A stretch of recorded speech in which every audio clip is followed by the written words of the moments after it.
For thousands of years, the story of Noah's Ark has fascinated believers, historians, scientists, and skeptics alike. It is one of the most famous narratives ever recorded, a story of divine judgment, survival, and rebirth. But beyond its religious significance, one question continues to provoke debate across the world. Did Noah's Ark really exist, or is it simply a powerful myth created to explain natural disasters and human morality? To answer this question honestly, we must step outside blind belief and blind disbelief. We need to explore ancient texts, archaeological discoveries, geological evidence, cultural parallels, and modern scientific theories. Only by connecting all these elements can we begin to understand whether the story of Noah's Ark is rooted in historical reality or symbolic storytelling. The account of Noah's Ark comes primarily from the book of Genesis in the Bible. According to the narrative, humanity had become deeply corrupt and violent. The earth was filled with wrongdoing, and moral decay had reached a point of no return. God decided to cleanse the world through a massive flood, sparing only Noah, described as a righteous man, along with his family. Noah was instructed to build a massive vessel, the Ark, designed to preserve life during the coming catastrophe. The Ark was not described vaguely. The Bible gives precise dimensions and construction instructions. It was to be built of gopher wood, sealed with pitch inside and out, and divided into compartments. Its size, when converted into modern measurements, would rival large cargo ships. This level of detail suggests that the story was not originally intended as a metaphor, but as a literal account of an event believed to have truly occurred. However, what makes the story of Noah's Ark even more compelling is the fact that it is not unique to the Bible. Ancient civilizations across the world recorded remarkably similar flood stories, many of them predating the biblical text itself. One of the most famous examples comes from Mesopotamia in the Epic of Gilgamesh, one of the oldest known works of literature. In this epic, a man named Utnapishtim is warned by the gods about an impending flood meant to destroy humanity. He builds a large boat, loads it with animals and his family, survives the flood, and releases birds to find land afterward. The parallels to Noah are undeniable. Similar flood narratives appear in ancient Sumerian, Akkadian, Babylonian, and Assyrian texts. In India, the ancient story of Manu tells of a righteous man warned by a divine being about a catastrophic flood. Manu builds a boat, survives the deluge, and becomes the ancestor of renewed humanity. In Chinese mythology, stories describe massive floods that nearly wiped out early civilizations. Indigenous cultures in the Americas, Africa, and Oceania also preserve flood legends passed down orally for generations. The sheer global distribution of these stories raises a critical question. How could so many civilizations, separated by vast distances and without known contact, develop such similar accounts? One explanation is that these stories are independent, symbolic myths. Another possibility is far more unsettling, that humanity experienced a real, catastrophic flooding event so traumatic that it became embedded in collective memory across cultures. From a scientific standpoint, the idea of a worldwide flood covering every mountain on Earth at the same time is highly controversial. Modern geology does not support the concept of a single, global flood occurring exactly as described in Genesis.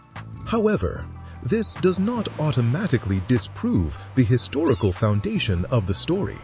Many scientists now believe that the flood narrative may be based on one or more massive regional floods that occurred during prehistoric times. One of the most discussed theories involves the Black Sea flood hypothesis. According to geological research, around 7,600 years ago, melting glaciers caused sea levels to rise dramatically. At some point, the Mediterranean Sea breached a natural land barrier and flooded the Black Sea basin with overwhelming force. Water levels rose rapidly, swallowing settlements and forcing entire populations to flee. For those who experienced it, the event would have seemed apocalyptic, indistinguishable from the end of the world. Archaeological evidence supports the idea that advanced human settlements existed in these regions before the flood and were suddenly abandoned. It is entirely plausible that survivors carried stories of this catastrophe with them, passing them down through generations until they were eventually recorded as sacred history. Another piece of evidence often discussed is the presence of marine fossils found far inland and at high elevations. Seashells and remains of sea creatures have been discovered in mountainous regions across the world. While modern science explains this through plate tectonics and ancient seabeds being pushed upward over millions of years, many argue that these findings were historically interpreted as signs of a great flood. Then there is Mount Ararat, traditionally believed to be the resting place of Noah's Ark. Located in modern-day Turkey, Mount Ararat has long attracted explorers, archaeologists, and researchers. Over the past century, multiple expeditions have claimed to discover unusual structures, wooden remains, and ship-like formations near the mountain slopes. Satellite imagery has revealed anomalies beneath ice and snow that some believe resemble a large man-made structure. Critics argue that these findings can be explained by natural rock formations, glaciers, or misinterpretations of data. Supporters, however, point out that ancient records consistently place the Ark in this exact region. Even ancient historians, such as Josephus, referenced reports of remains believed to be from the Ark still visible in his time. The question of logistics is another common criticism.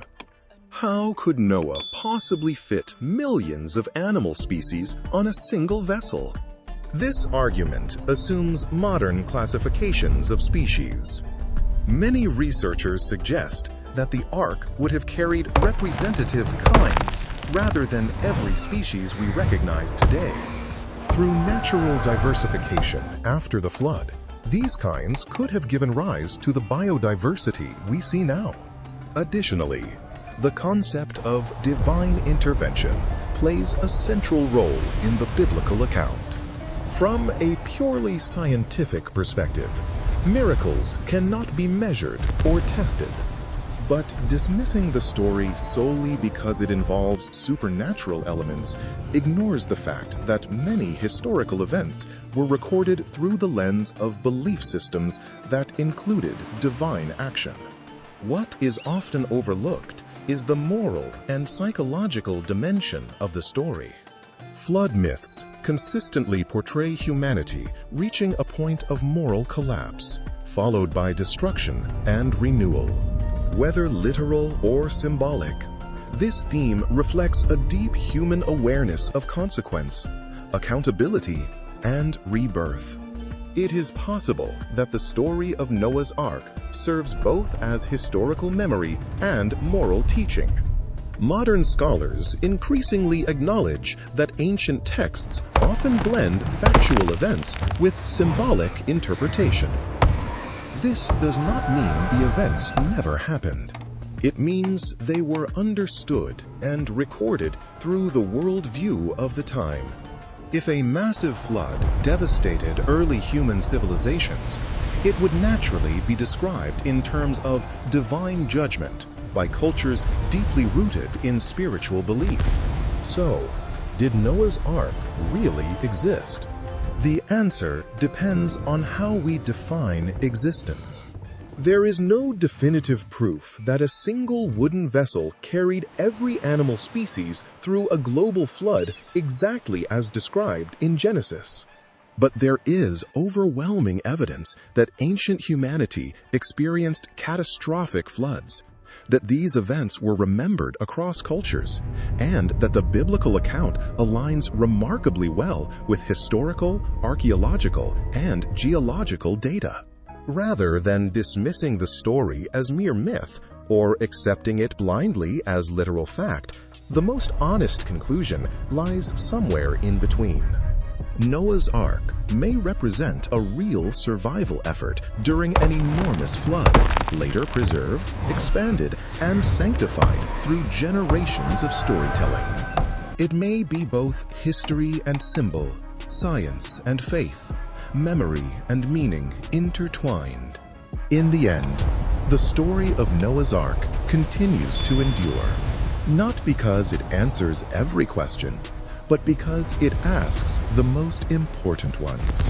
What happens when humanity ignores its responsibilities? Can civilization survive catastrophe? And after destruction, is renewal still possible?